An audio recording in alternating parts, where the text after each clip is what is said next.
breaking news regarding the future of the Newcastle captain Bruno Guimarães. Dan, you can bring us up to date on what you know. Yeah, breaking in the last few minutes, Arsenal's opening bid for Newcastle United's captain and midfielder Bruno Guimarães has been rejected by Newcastle. Now, we've been reporting this morning, we've been waiting for confirmation that club-to-club contact had been made. We now have that. And look, Bruno Guimarães, he arrived in Spain to join his teammates today, to arrive for pre-camp in agreement with Newcastle United to show them that respect. But Arsenal have now made their move for the Newcastle United captain. We're just hearing from our colleague Dom Eschef as well to add to this story that Arsenal are now discussing internally whether to go back for a second bid. I would imagine they will, because this is a player they highly admire. It feels a bit of a formality once that ball gets rolling, doesn't it, Sebastian? What does he give Arsenal next season? Bruno Guimarães, yeah. I think he brings some sort of aggression in a nice way, in a positive way, that grit, that desire, because you could tell he's a very passionate player. That passion, for me, Arsenal was not being lacking it, and that kind of versatility in the midfield, and he's going to take some pressure away from a Declan Rice that's been having that role of doing a lot of things and sometimes being a little bit lost doing too many things. And I think it's a great addition in terms of just, you know, world-class player, that kind of aura. And I think Arsenal needed that just on the back of last season, the titles, yeah. Yeah, you are both with us because we've just had some big breaking news into us, and that is that Arsenal's opening bid for Bruno Guimarães has been rejected by Newcastle. The Premier League champions are now in direct talks with Newcastle over a deal for their captain. So, Julian, let's get your response to that. We know there was interest, but this is the first concrete interest that we've seen, and the bid's been rejected. Yeah, I don't think there's any surprise there, Gail. I mean, like a Premier League sporting director, one of my favourites actually in the league, has always said to me, you never accept the first offer anyway, unless it's a release clause, and in that case, there's nothing you can do. But you knew that Newcastle would go into these negotiations trying to get as much money as possible for Bruno Guimarães, obviously, and from Arsenal. But we've seen with Arsenal so far this summer that they won't overpay, they won't pay over the odds, or they won't pay over what they believe is the right value for the players, whether that's Bruno Guimarães or Morgan Rogers or anybody else, or Yan Diomande, all those kind of players. So you can understand now that it's a very interesting kind of chess game that is starting between Arsenal and always going to happen around now. It was always going to be rejected, let's be honest. And now the two clubs can discuss it a bit more. I think that Newcastle know how much Bruno Guimarães wants to leave and wants to join Arsenal. I think we know the current situation financially from a Newcastle point of view. And that's one of the reasons why Eddie Howe also left, because he knew that Bruno Guimarães would be sold to Arsenal at some point. It's just that the two clubs have to find the right fee where everybody is happy, and when Bruno Guimarães can seal his deal to Arsenal. And you've got no doubts it will now go through, and Bruno Guimarães looks set to be an Arsenal player. If they get him, what do they get in him, and how does he fit into this, you know, Premier League champions squad? I mean, unless Newcastle asks for silly money, but again, that's not in their interest. They need money. The player wants to go, and they want to avoid what we saw with Isak last season, because that didn't bring anything good to anybody. Not Newcastle, not Liverpool, and not Alexander Isak as well. And it'd be silly to do the same again. So I expect this one to go through probably in the next couple of weeks. And then from an Arsenal point of view, in Bruno Guimarães, you not only get one of the best midfielders in the Premier League, but also somebody who has versatility in that midfield three, who can play as a 6, who can play as an 8, who can also play as a 10. We saw him with Seb when he was playing for Lyon, being very comfortable to play as a 10 and dictate the tempo from a deeper position, but also being the last man passing, if you want, from a number 10 position behind a striker. I think he's a wonderful talent on that level.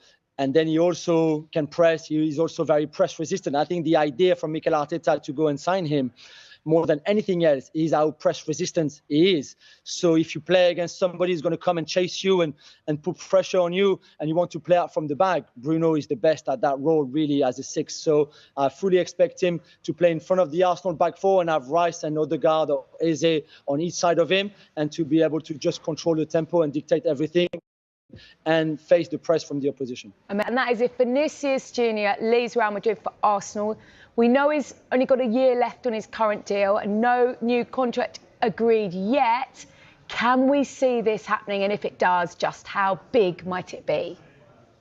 Hi, guys. Yeah, I think anything is possible. I think it's very good for Arsenal to be part of that conversation, to be certainly in the mix in case Vinícius decides to leave Real Madrid. Like you said, he's got only 1 year left on his contract. There will be more negotiations going on between his camp and his agency and Real Madrid for a possible extension. But I think because this is not happening, there's also in parallel talks with other clubs that could potentially welcome Vinícius to their team. So Arsenal is very much one of them. I think there's still a long way to go one way or the other, whether he stays and extends his contract at Real Madrid or whether he leaves and decides to go to Arsenal.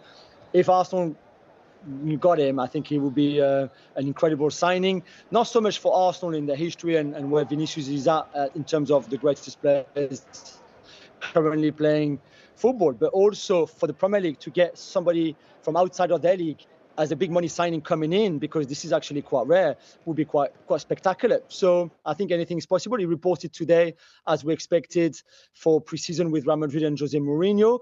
And in the background, there will be more talks between the club and his agents. What's your hunch in this? I mean, how much is this just about negotiating a few extra pounds on that current contract he has, Julien? And how much is this really about him moving on? No, I think everything is very much on the table, and rightly so. With just 1 year left on his contract, he has to look at other options. Real Madrid have to do the same, and other clubs have to do the same. I think it's as we know, the negotiations for sure, whether he wants to extend or not. But if there's no deal agreed with Real Madrid and Real Madrid say, listen, we can't keep you and let you go on a free in a year time, then of course his camp will have to be prepared with other potential clubs to go to in case those negotiations with Real Madrid, don't go through. So this is completely normal. We see this with a lot of players every summer and every January. I think if you're Real Madrid, you can't let Vinícius Júnior go, for example. I think he's very much part of your plans, of Mourinho's plans. He's one of the best players in his position in the world, one of the best players in the world, full stop. So if you're Real Madrid, you have to do everything you can to keep him at the club. But he's in a very strong position, Vinícius, right now, because with 1 year left on his contract, he can very much decide what's going to happen in the next 3 to 4 weeks. So I think for Real Madrid to be in that position is really interesting, but I think they will do everything they can. Julien, there's some pictures of him arriving at Real Madrid training. It's interesting because Sebastian Bassong, you look a lot at personalities and coaches and who fits who. You do a lot of profiling.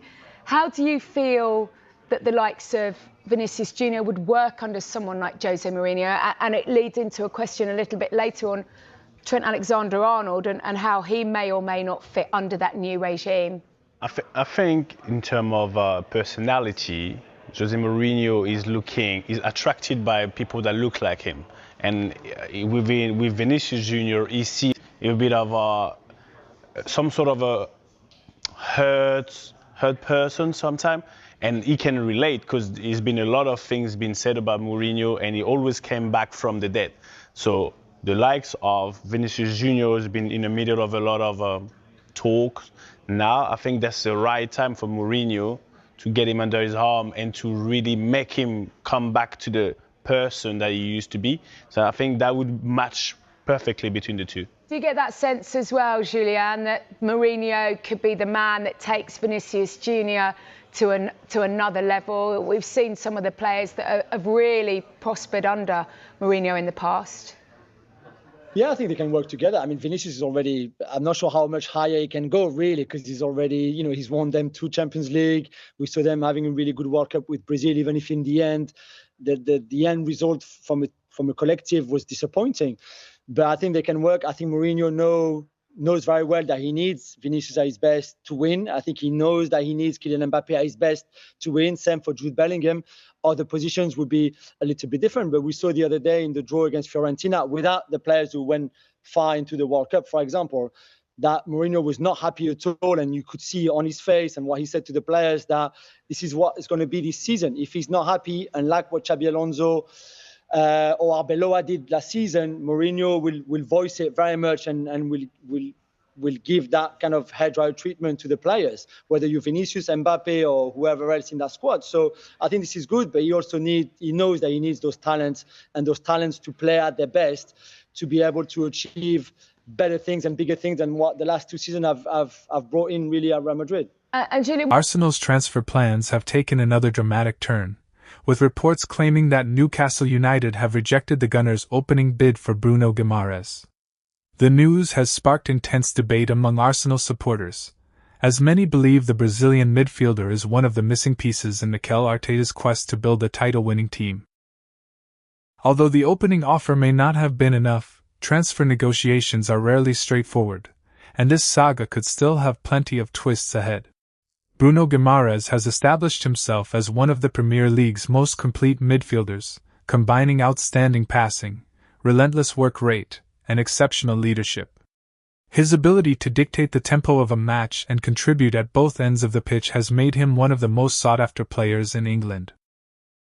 It's easy to understand why Arsenal continue to be linked with a player who could elevate an already talented squad. For Arsenal, signing a midfielder of Guimarães' caliber would be a major statement of intent. Arteta has repeatedly spoken about raising the standards at the club, and adding an experienced Premier League star would strengthen the team's chances of competing for the biggest trophies. If the Gunners remain determined, many fans expect the club to return with an improved proposal in an attempt to keep negotiations alive. However, nothing is guaranteed in the transfer market. Clubs often reject an initial offer before further discussions take place, while player valuations, bonuses, and contract details can all influence the outcome. Until Arsenal and Newcastle reach a final agreement, or either club makes an official announcement, the situation remains a developing story that supporters will be watching closely. One thing is certain, Arsenal's ambition under Mikel Arteta has never been clearer. Whether the club eventually secures Bruno Guimarães or pursues another elite midfield target, the Gunners are determined to strengthen their squad and continue competing at the highest level. Stay tuned for the latest Arsenal transfer news, rumors, and analysis, and don't forget to like, subscribe, and turn on notifications so you never miss another major Arsenal update.